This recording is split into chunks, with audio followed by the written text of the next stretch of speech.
ഒരു പ്രവാസിയുടെ അവസ്ഥ കണ്ടോ മക്കളെ? അടിപൊളി കോമഡി. ഇതാ ചായ.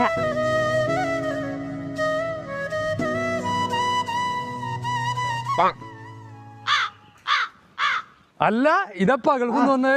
എടാ ഞാൻ ഇന്നലെ രാത്രി. അയേ എന്നാ നടക്കട്ടെ, ഞാനായിട്ട് ബുദ്ധിമുട്ടിക്കുന്നില്ല. അല്ല മുത്തേ, നിങ്ങൾ ഈ 2-3 കൊല്ലമൊക്കെ നിക്കണോ? നിങ്ങൾക്ക് ഇടക്കിടക്ക് വന്നൂടെ?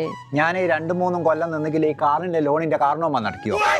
കാറ് വാങ്ങിയെന്നല്ലാണ്ട് ഓടിക്കാൻ പോലും എനിക്ക് പറ്റിയില്ല. ഇനി എന്തായാലും ആ കാറിന്റെ താക്കോലും എടുത്തോണ്ടോ ഞാനൊന്ന് അങ്ങാടി പോയിട്ട് വരട്ടെ.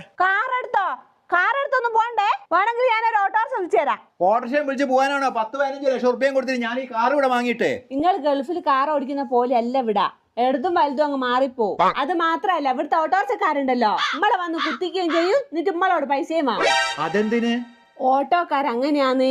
ഇങ്ങോട്ട് വന്ന് കുത്തുകയും ചെയ്യും, കുറ്റെല്ലാം നമ്മളത് വായിക്കും, ചിലപ്പം 2 അടിയും കിട്ടും. അതുകൊണ്ട് കാറെടുത്ത് പോവാൻ നിക്കണ്ടേ. എന്റെ